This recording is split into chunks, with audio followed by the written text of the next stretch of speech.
Christmas is almost here, and I think I am finally done with shopping and DIYs that I had planned to give as gifts this year. And in this video, I am sharing some of those ideas that I had. If you have any last minute gifts that you need to make to give to others, or even if you just have some last minute crafts that you want to make for your home and your decor. Thank you for stopping by Lavender and Lace today. This is Alicia, and I hope you enjoy this video, and let's get started. For this first project, I picked up this wooden frame from the Dollar Tree back in the fall, and I had it in my stash, and I didn't use it for my fall decor, so I wanted to use it as a wall piece as a gift this year. And I started by just removing all of the price stickers and set aside the other wooden cutouts that came with this piece. And I just started staining the inside and the edges and the outer edges of this frame with my antique wax from Waverly. And I just took a paper towel and removed any of the excess. And I did stain the back as well for this piece since it will be a gift.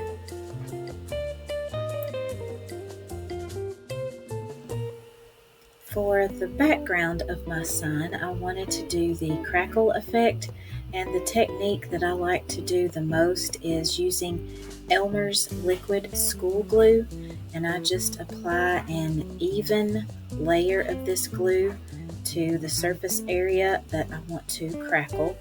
And I don't do a very heavy coat of this. I try to get it pretty thin and spread that as evenly as I can. And I also don't worry about whether I make it up to the edges or not, because I add something else to the back of this sign to help finish that off, so you won't even really see the edges anyway. So just apply this to the back of your sign, and you will not let this dry before the next step.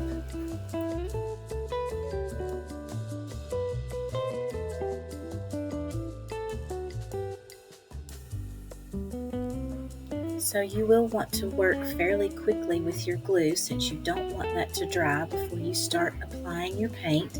And I just used some of the Waverly chalk paint in white, I believe. It was either white or plaster. I can't remember which color I went with. And I just took a foam brush and applied that evenly over the glue as best as I could. And you will do that for the entire sign that you want to crackle. And I tried to just start at the top and in the corners and work my way to the middle, and then I just turned my sign around and work the other way, trying not to layer too much of the paint in one area. And this is my favorite part of this crackle step. I just take my heat gun and start applying heat to one section of my sign and just move it around kind of like you would your hair dryer when you're drying your hair, and you will start to see these really cool crackles that will start appearing in your paint. And you will just do this all over your sign until you get the amount of crackles that you like and you think that look good for your piece. And I try not to leave my heat gun in one area for too long, because sometimes your paint will start to bubble up instead of crackle, so just be careful about that.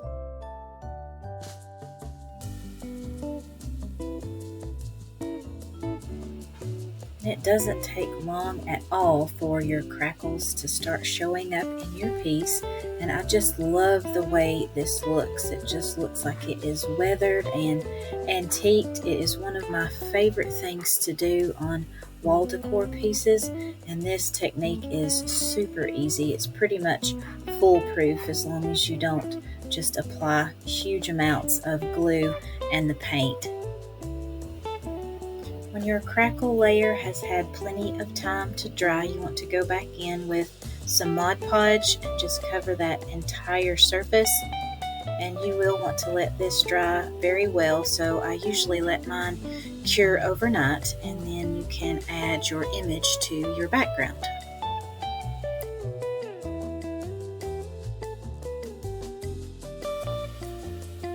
For this project, I knew I wanted to print my image on tissue paper, and I learned this technique a few months ago, and it's one of my favorites to apply images to wall pieces.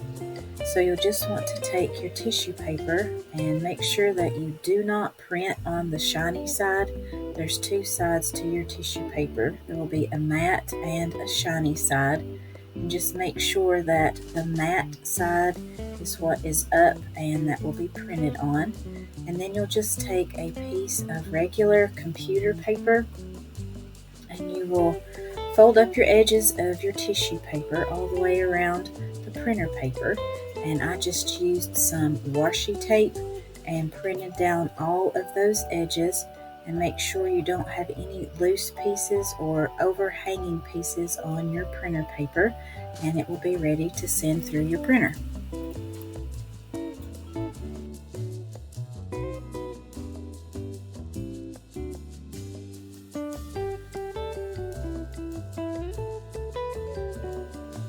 I have an Epson EcoTank printer, and to print my image I just put my paper face down in the tray and it just printed that out very nicely, and I love how these colors turned out.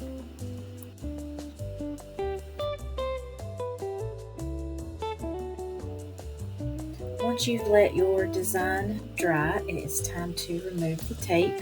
So you just carefully peel that off from the back of the tissue paper, and being extra careful not to rip your design in any way. And you'll get that ready to cut out and apply to your piece.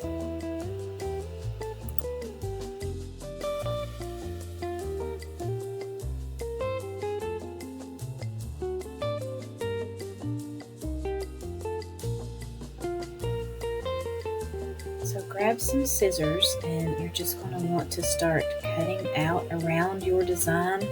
Try to remove as much of the excess white space that you have from the tissue paper, and just get as close as you can to the actual colored part of your design, and that will just help it make it look more professional and finished once you apply that to your sign. Just continue all the way around your design.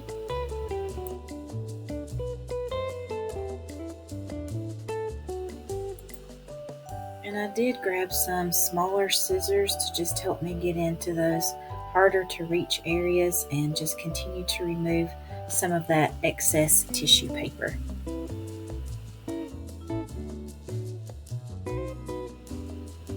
Now it's time to put your image onto your sign, and you just want to get that centered before you start applying your heat. And you will need a protective covering before you iron on your image, and I just use these Teflon sheets that I have on hand and my Cricut mini press, and I start working from the middle out, and that heat will just reactivate that Mod Podge that you have on there. And just work your way out until your entire design is ironed onto the background.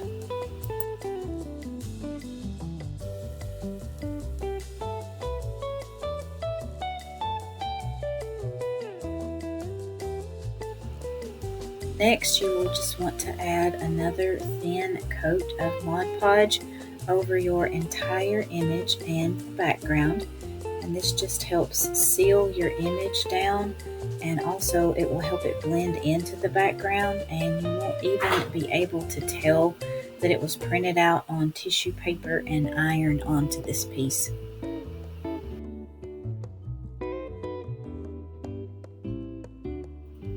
Sometimes when you add Mod Podge to an image like this, it does look like the ink is running or streaked, but it will dry clear and you won't be able to see any residual ink where it shouldn't be. And remember, at the beginning of this project, I did not go all the way to the edge with my paint and the crackle effect, so I just added some nautical rope that I had picked up at Walmart. Just went around the edge with some hot glue, and I used a skewer to help me get that applied to the corners, and this just gives your piece a finished look and adds some texture.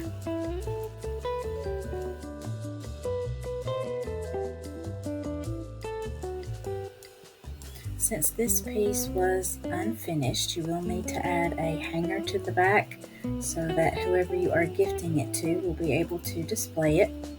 So I just found the center of the back and just made some marks so I could apply a hanger. And I'm not sure exactly what these hangers are called. I call them like a claw hanger. I'm not sure. It's probably not the right term for those. I just marked the little circles where the nails needed to go, and I pre-nailed just a little bit so it would be easier for me to nail those in completely and secure my hanger. And once you have that done, your piece is ready to be wrapped and gifted.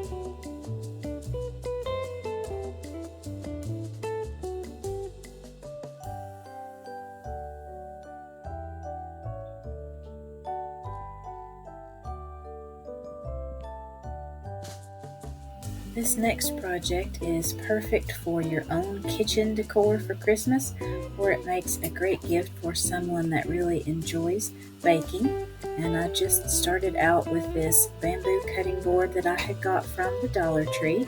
Just taped off a portion on the bottom and painted that with some of the Waverly chalk paint in white.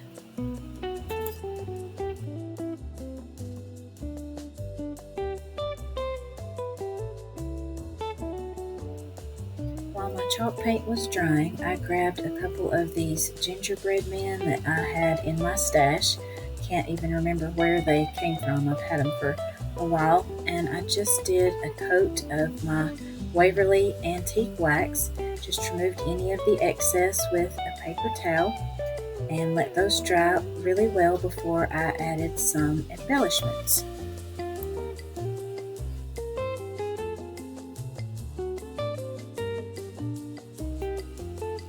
Add my decoration to my little gingerbread men, I grabbed a couple of my acrylic paint pens and I just added the eyes, the mouth, and some buttons and the little squiggles around the arms and the legs in white to look like the icing. And then I just took my red acrylic paint pen and added just a little bow tie on each of the gingerbread men, and took my white pen again and added just some little highlights to the bow tie. And these guys are super cute, and that's all I did to them.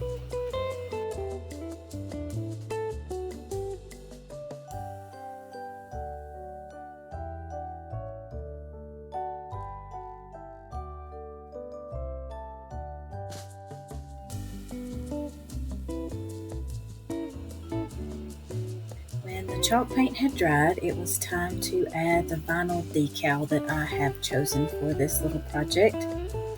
And I think I found this one on Creative Fabrica as well. And I just measured my cutting board and sized my decal. And I just cut that out with my Cricut Maker.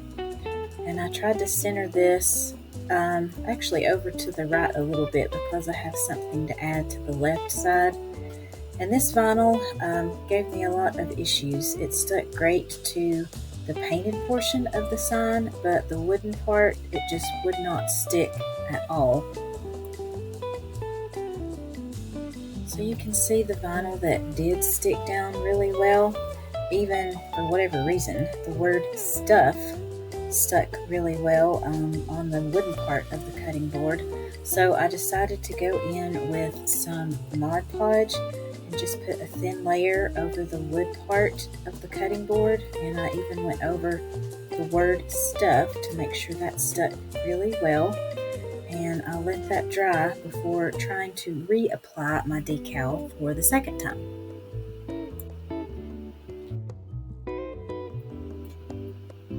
So hindsight is 2020, as they say, and I should have applied Mod Podge to start with before I tried to apply my decal, but I didn't, so I had an extra step. So you guys, if you do this project, just be sure you add your Mod Podge first. So I just went back in with my decal and tried to line that up with the other words that were already applied. And even with the Mod Podge layer, this vinyl still did not want to adhere to this cutting board. There were some areas that I basically had to just go in and put down by hand, but I was finally able to get everything applied, and it looks really cute once it got on there. It just gave me a lot of trouble initially to get everything to stick down.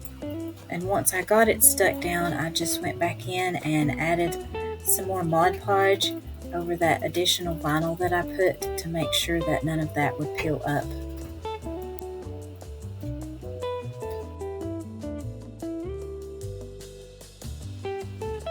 I had this little mini whisk that I had picked up at the Dollar Tree, and I knew I wanted to add that to my cutting board. And I just cut a piece of red, green, and white baker's twine and tied that to the handle of the whisk. And I tried to get that lined up and just put that on my cutting board where I knew I needed to glue it down so it wouldn't hinder my sign from sitting on the kitchen counter, and just took some hot glue and glued that to the cutting board.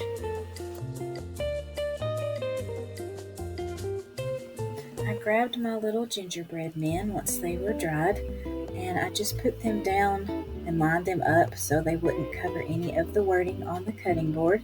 And I just took some hot glue and attached those and made sure they were nice and secure.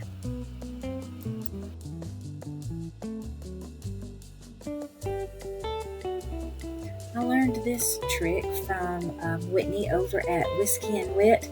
And just to make a stand for my sign, I just took a clothespin and removed that metal hinge from the middle portion.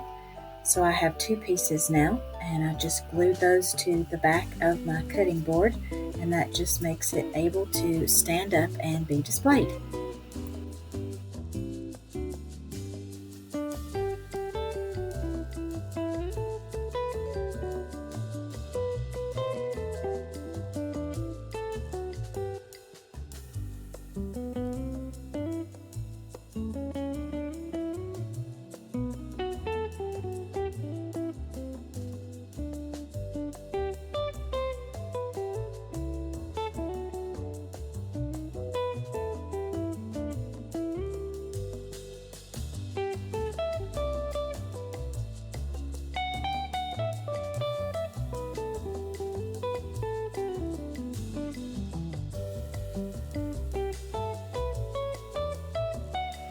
This next project is a super quick and simple gift idea if you need some last minute ideas, and it is chocolate gravy mix. It only has 3 ingredients: sugar, flour, and I use gluten-free flour for my family, and cocoa powder. You just add those to a mixing bowl and whisk them up to remove any of the lumps, and add your mix to a mason jar. And you can just add some fabric to the top of this, and it is a super sweet gift that you can give. And I would love to know how many of you have ever had chocolate gravy. Is this something that your family enjoys, or maybe it's just something that we have here in our area? But we eat it at Christmas time and birthdays, and that's about it, since it is not the healthiest thing that you can have.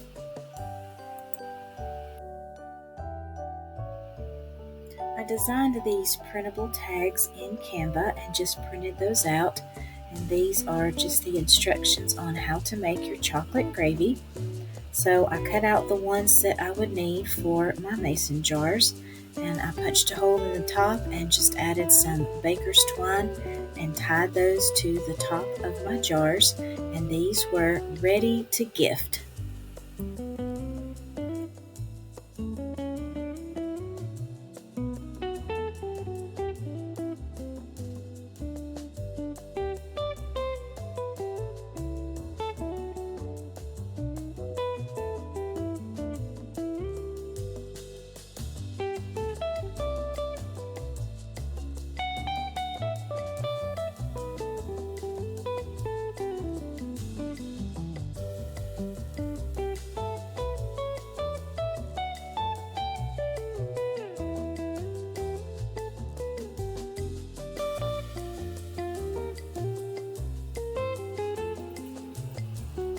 this project might be my favorite one from today's video. Every year I like to make a new Christmas ornament for our tree, or as gifts. I like to personalize them and give them to family and friends, and I had the idea to make this version this year. So I got these ornaments from Hobby Lobby, and they are glass. I wanted plastic ones, but unfortunately I couldn't find any of them this year at Dollar Tree or Hobby Lobby, so I just got these, and they were on sale 50% off. So I was just very careful as I was working with these. And I took some of the acrylic paint from Folk Art in white and just put that into the ornaments and tried to just get that shaken around and completely coated the inside of the ornament.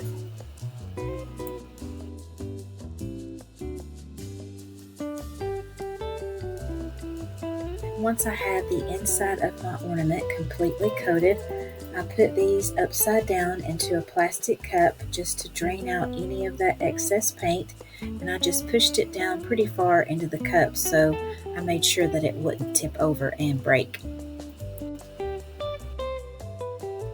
After I had done a couple of these ornaments, I figured out an easier way to get the paint in there that I wanted to show you guys.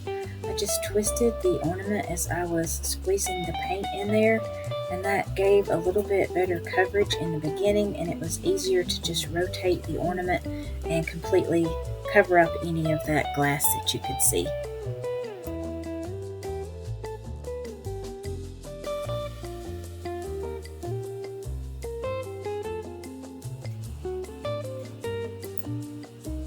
For my ornaments, I did the same technique as I did for the Highland cow sign that I made in the beginning of the video. I just found some vintage Christmas ornament designs that I really liked, and I uploaded those to Canva and I printed them out on the tissue paper. And it's the same steps as before. I just put that into my printer face side down, made sure all of the edges were taped down really well, and just removed that tape and got the designs ready to cut out. My ornaments are 4 inches in diameter, so I sized my images to about 3.5 inches, and I made sure they were in a circle design, which made it easier to cut out. And some of them did have a border that I was able to go by, and I just left a little bit of excess of the tissue paper around the edge and just went around each image and got those ready to apply to the ornaments.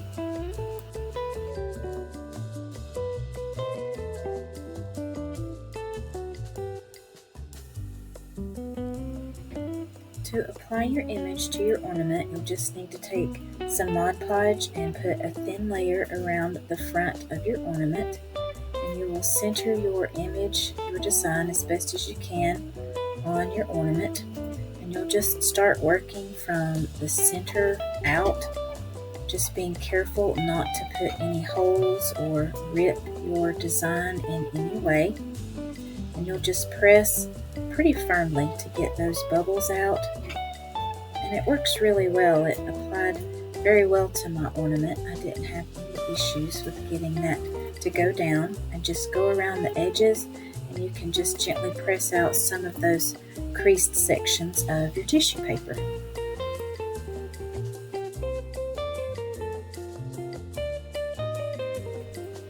I just repeated those steps with each of my ornaments, and I just set those aside to dry until they were ready for the next step of this project.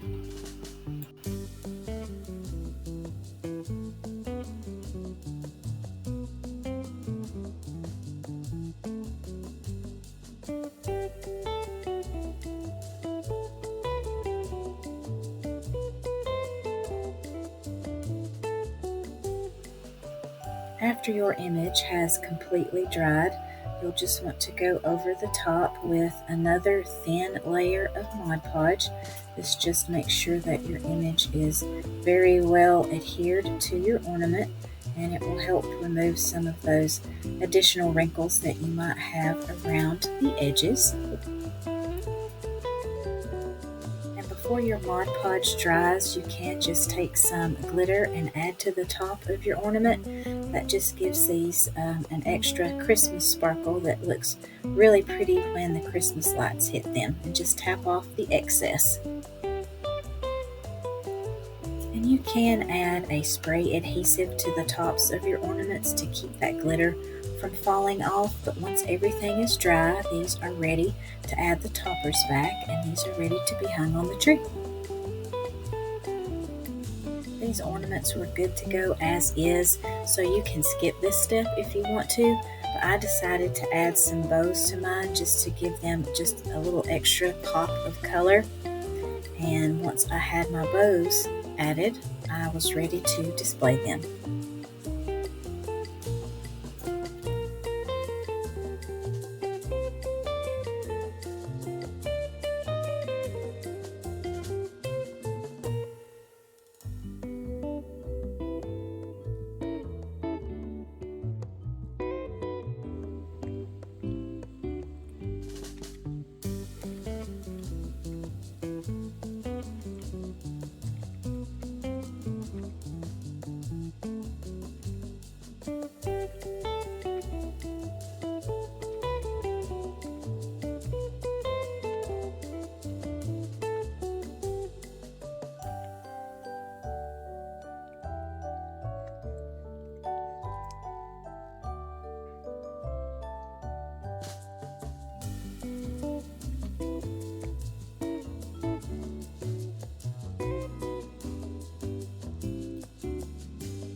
This is another great mason jar gift idea. It's called 5-bean soup, and it's very quick and easy to make. You just need a few ingredients, and I will try to either link the recipe in the description box or type it up for you. But it is really quick to make, and you can do several quarts or jars at one time.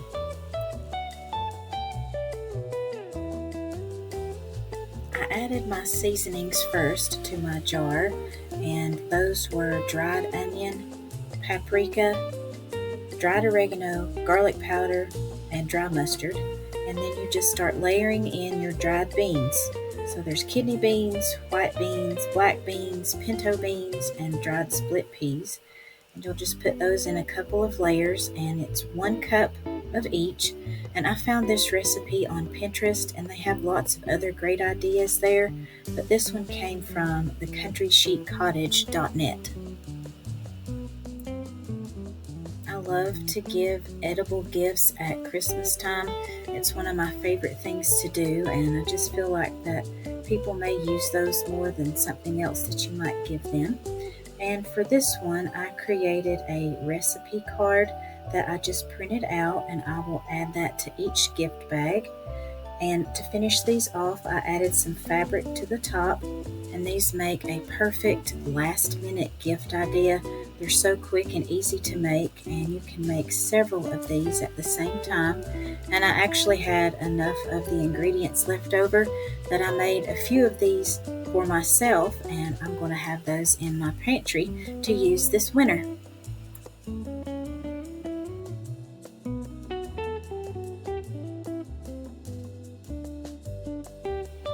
So this last project you can give as a gift or keep it for yourself like I did.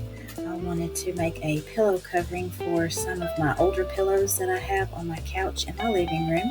And I just grabbed some of these really pretty placemats from the Dollar Tree, and I just lined them up to see if they would even fit my pillow. And I had to put 2 pieces together to make a front and a back panel. And I just pinned those together. You can see where I'm doing that. It probably makes more sense to watch it than me try to describe what I'm doing. But I just pinned the bottom piece, and then I turned that over and pinned the back piece. And these will both be a front and a back panel for my pillow covering. So hopefully you can see here that you will have 2 rows of pins for each of your panel pieces for your pillowcase. You'll have one on the back side and one on the front. And once you get these pinned, then you're ready to take this to your sewing machine and sew that together.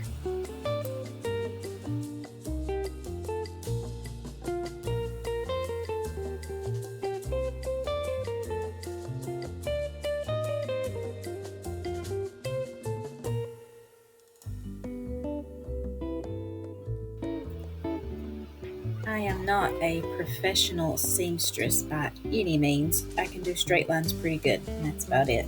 So I did have to do a few practice runs before I actually sewed these panel pieces together because it had been such a long time since I have used my sewing machine.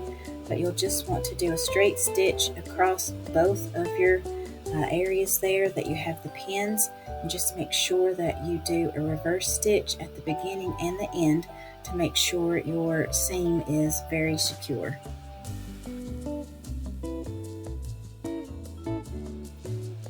And you'll just repeat that process for the other panel piece that you have. So just remember that you will have 2 different seams in both your front and your back panel piece.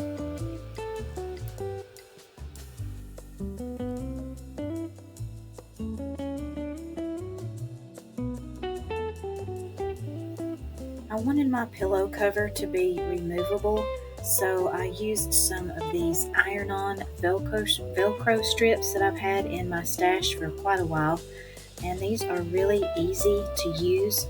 You just remove them from the plastic backing that they come on and just place them where you want your closure to be on your pillowcase.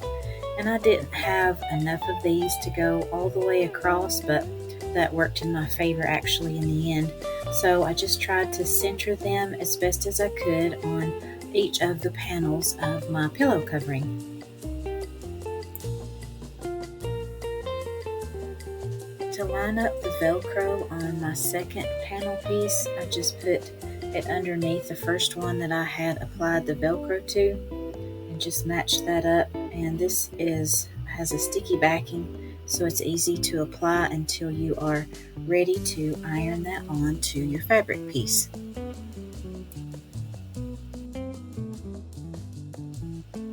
When you have your Velcro applied where you want it, it's time to iron that on to your panel pieces, and just follow the instructions for whatever type of iron-on Velcro that you may pick up. Mine, I was supposed to use a protective covering, turn the iron on the highest setting, and also have the steam setting turned on. And you just apply pressure for about 90 seconds, just moving your iron back and forth, and that will be sure to get your Velcro well applied to your fabric. When you have your Velcro applied to both pieces of your pillow covering, it's time to line these up and pin them together so you can sew this closed. And just keep in mind, these were Dollar Tree placemats, so they were not cut perfectly. So I did have some issues getting those lined up correctly, but my Velcro not being exactly all the way across helped me be able to straighten that a little bit. So then I just went around the sides and the top with some pins and got that ready to sew.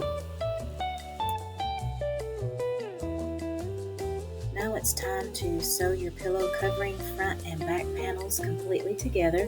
And just be careful when you go over the areas where you have sewn those 2 pieces together when you made your front and your back piece. There's some extra bulky fabric there, so just kind of go slow over those areas. And sometimes I like to do reverse stitching there just to make sure all the stitches will hold and stay in place. And you'll just go around both sides and the top of your pillow covering.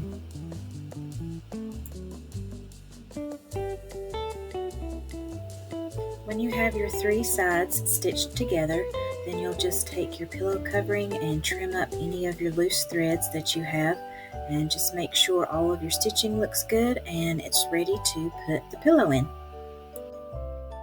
And since I use the Velcro, it is super easy to get my pillow into this pillowcase, and it fit almost perfectly.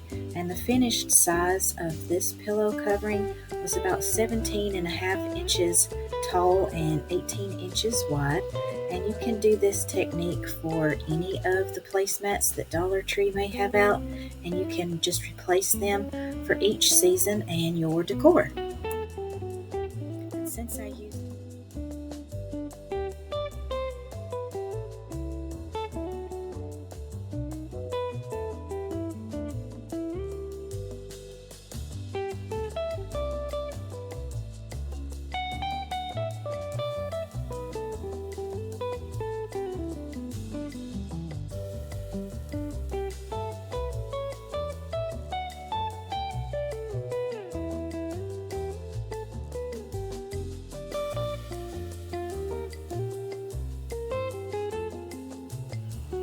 So that wraps up the 2023 Christmas crafting season.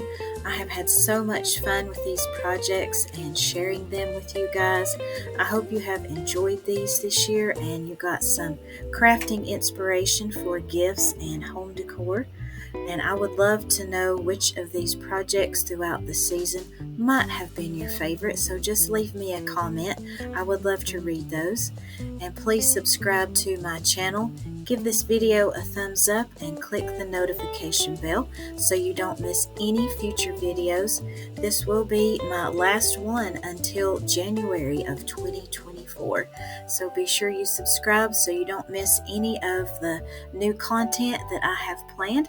And I will see you guys in the next one.